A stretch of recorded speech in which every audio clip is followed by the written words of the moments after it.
हम नहीं चाहते कि हमारे जो है गोविंद की, हमारे ब्राह्मणों के ऊपर कोई वार आए। इसलिए प्यारे कहते हैं पुण्य पुंज बिन मिला ही न सकता। और फिर तुलसीदास जी ये भी कहते हैं कि बिन हरि कृपा मिल ही नहीं सकता। अब बताओ ये कैसे है कि हमारे पूर्ण उदय हुई कि हरि की कृपा हुई तो हमें संत मिले? ऐसा नहीं। भगवान फिर उन्होंने कहा कि देखिए किसी संत से कहे कि महाराज अगर हम संत के पास चल करके जाते हैं तो ये समझो कि हमारे जो है पूर्ण उदय हुए हैं, और संत हमारे पास चल के आए, हमारे दरबार में आए तो ये समझो कि हरि की कृपा हुई है। क्योंकि आज की दिवस की मैं जाऊं बलिहारी, मेरे घर आए प्यारे राम के दुलार। देखिए संत रूप में एक पंडित जी ब्राह्मण देवता भी आए हुए हैं आपकी कथा में, उनका भी तालियों से स्वागत करें। आपके पीछे नजर बैठे हैं तो आज आपके जो है हरि कृपा हुई हमारे ऊपर भी और आपके ऊपर भी। अगर ब्राह्मण आ जाए अचानक से तो महाराज हरि कृपा हुई है। इसलिए आज की दिवस की मैं जाऊं बलिहारी, मेरे घर आए प्यारे राम जी का प्यारा। अगर जीवन में भगवान राम कहते हैं कि जो हमारे भरत भैया है ना वो साधु स्वरूप है, साधु स्वरूपा महापुण्यम आत्मनीयम युगे। अब भगवान कहते हैं कि उद्धव को जरा ज्ञान का मद था वो मैंने तोड़ दिया है। अब जो है जरासंध से भगवान 18वीं बार जिससे युद्ध हुआ, ब्राह्मण देवता बैठे हुए थे, आज वो जो है कन्हैया रण छोड़ के ही भाग गए। आज उनका पड़ गया नाम रणछोड़ भगवान। बोलिए रणछोड़ भगवान की। आज जो है जरासंध ने कहा अरे कितना वो जो है भगोड़ा हमें देखा तो भाग गया। अब भगवान कहते हैं अच्छा अब जहाँ ब्राह्मणों की बात आ जाए, कन्हैया कहते हैं अरे 10,000 ब्राह्मण जो है बैठे हुए हैं और मेरे हारने से एक बार क्या होता है। आज जरासंध जीत गया तो भूल करके ही नहीं समा रहा, राधे राधे बोलना पड़ेगा। आज गोविंद ने कहा अब धीरे धीरे गोविंद का मतलब क्या है कि द्वारिका बसाली उन्होंने समुद्र के किनारे जाकर के मुकुंद के ऊपर मुचकुंद के ऊपर जो है चद्दर ढक करके और कन्हैया निकले जैसे आज द्वारका समुद्र के बीचों बीच में द्वारका बसा लिया और द्वारका बसाने के बाद फिर विवाह कर लिया। तो प्यारे आपकी भी जब द्वारका बन जाए ना, जब द्वारका बसा लो ना, जब उसके बाद विवाह कर लिया, राधे राधे बोलना पड़ेगा। भगवान यही संदेश देना चाहते हैं कि पहले द्वारिका बसाओ फिर जो है देवी लाओ। क्योंकि देवियों का स्वरूप भी वैसा होता है, जब शादी विवाह हो जाता है तो पहले होती है वो सूर्यमुखी, फिर 2 साल बाद हो जाती है चंद्रमुखी, और फिर 4-5 साल बाद हो जाती है ज्वालामुखी। राधे राधे बोलना पड़ेगा। इसलिए जब नई नई बहू आती है ना, देखना कितनी कोमल होगी, फिर चंद्रमा की तरह होगी, फिर जब धीरे धीरे 4-5 साल पुरानी होती जाएगी ना तो ज्वाला स्वरूप आ जाएगी, बच्चों को है लेट करने।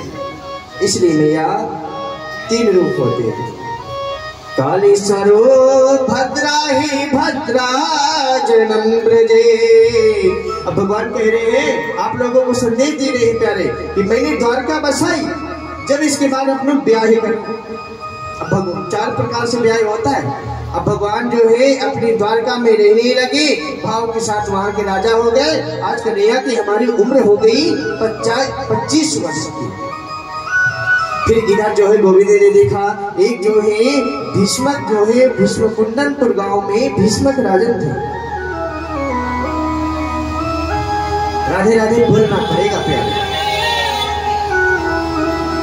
क्या जाने कोई क्या जाने, क्या जाने कोई क्या जाने, मेरी लगी जय हो, मेरी लगी जय हो, मेरी लगी श्याम सिंह प्रीत।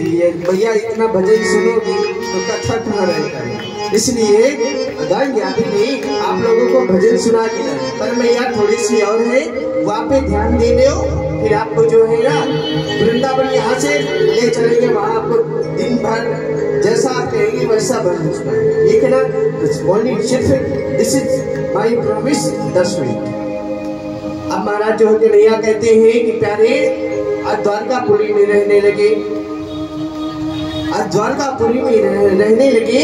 आज जैसे जो है भीष्मकपुर के गांव भीष्मक राजा थे कुंदनपुर के, आज उनके पास 5 बेटे हैं और 1 बेटी है। बेटे का नाम है रुक्मणी और बेटे का नाम है महाराज रुक्मी जो प्रथम बेटा है।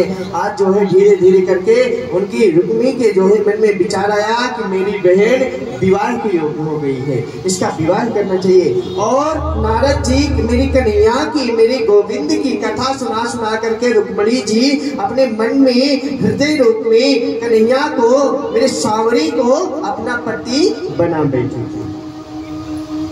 आज धीरे धीरे करके उनकी शादी जो है फिक्स होने के लिए आज जो है रुक्मी जो है लड़का देख के आया और शादी फिक्स कर आया शिशुपाल जी के साथ।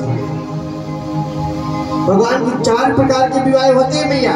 एक होते हैं ब्रह्म विधि विवाह है। राधे राधे और जोर से बोलो ना, सबको समझ में आ रहा है कि नहीं? अब कहीं तीर्थ व्रत में जाते हैं तो पहले अब भगवान इतना सेल्फी लोग है तो महाराज भगवान तो कहते हैं, फिर कहते भगवान ज्यादा चमक रहे हैं, हमें चमकना चाहिए, फिर उसमें और कुछ एक्टिंग जो है ले लेते हैं। राधे राधे बोलना पड़ेगा प्यारे, उठाइए हाथ लंबे लंबे। अब भगवान कहते हैं भगवान 4 प्रकार के विवाह होते हैं। ब्रह्म विधि विवाह है, गंधर्व विवाह है, राक्षस विधि विवाह है, पैशाच विधि विवाह है। तो भगवान का भी एक जो है राक्षस विधान है ना, भगवान का विवाह भी एक राक्षस विधि से हुआ। आज जो है गोविंद का जब प्रथम विवाह होना था तो आज जो है भैया रुक्मणी को जो है भगवान के प्रति कथा सुनते सुनते भजन सुनते सुनते मेरी गोविंद को अपने हृदय में पति स्वरूप विराजमान कर रखी थी महाराज। आज भीष्म की पुत्री रुक्मणी आज उनकी भाभी थी। आज जैसे ही जो है रुक्मी फिक्स करके आया, बारात आनी थी शिशुपाल की।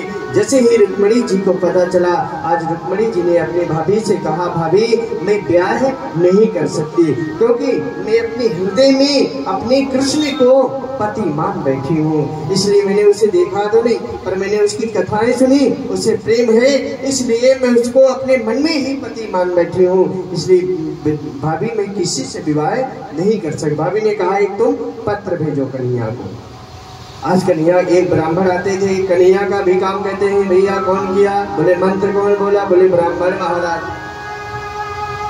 और बोले पूजा किसने कराई? बोले ब्राह्मण। बोले पत्र किसने रुक्मणी का दिया? बोले ब्राह्मण।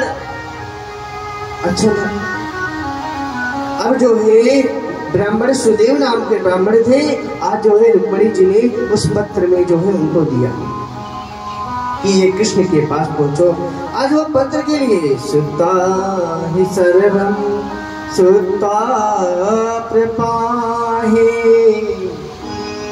करुणाए खाना स्वीकारे भजे नाथे अवगुणे निधानस्य भवासे हृदयं ब्रजे निरंतर कुहिकं निरंतर छवि निरंतर में। प्रभु मैंने आपको कभी देखा नहीं, ओनली सिर्फ मैंने आपकी कथा सुनी है।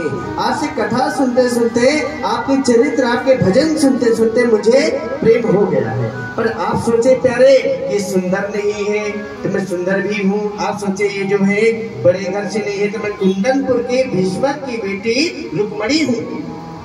आप सोचे इसमें गुण नहीं। प्रभु ऐसा कुछ नहीं है, पर मैं आपके गुणगान सुनते सुनते मुझे आपसे प्रेम हो गया। और प्यारे अगर जो है ये शिकार किसी और का हो और आकर के जो है गीदड़ कर ले जाए तो प्यारे ये मेरा जीना सार्थक नहीं है। और यहाँ आना भी है तुमको तो यहाँ बांसुरी बजाने नहीं आना, यहाँ युद्ध भी करना पड़ेगा। कन्हैया ने कहा देवी ने तो धमकी दे दी हमें, अब तो जानो ही पड़ेगा। अब जो है जैसे उन्होंने कहा महाराज सुदेव ब्राह्मण को कि ब्राह्मण देवता चलना पड़ेगा। और मैया ने ये भी कह दिया कि मैं कात्यायनी के मंदिर में शादी से पहले पूजा के लिए जाऊंगी, अगर हो सके प्यारे तो आप वहीं पे आ जाना। और कन्हैया ने जिससे इतनी बात सुनी आज जो है उनके साथ गए। सुदेव ब्राह्मण को लिया, आज जो है वही कुंदनपुर गांव में पहुंच गए। आज जो है देश की जितनी नारियां थी सभी देख रही है, ओहो कितना सुंदर दूल्हा है, कितना सुंदर दूल्हा है। आज जो है बोले भैया ये दूल्हा नहीं है, ये बराती है। ओहो जब बराती इतनी सुंदर है तो दूल्हा कितना सुंदर न होगा। और कन्हैया ने जैसे वहां देखे, सभी चौकीदार सभी जो है देखने लगे, अरे भैया देखो इतने कितने सुंदर इसके बाल, कितने सुंदर घुंघराले बाल, कितने सुंदर ये वस्त्र डाला है। आज सभी मनमोहक मूरत कन्हैया की देखते रहे। कन्हैया ने पकड़ी हाथ और मैया पूजा कर रही है। कात्यायनी महामाई महायोगन नंदीश्वरी, नंद को वसुधाया देवकी नंदाया। अरे मैया को उस कात्यायनी की माँ के प्रतिमा में जो है गोविंद नजर आ रहे हैं। गोविंद ने पकड़ा हाथ, मैया को ले गए।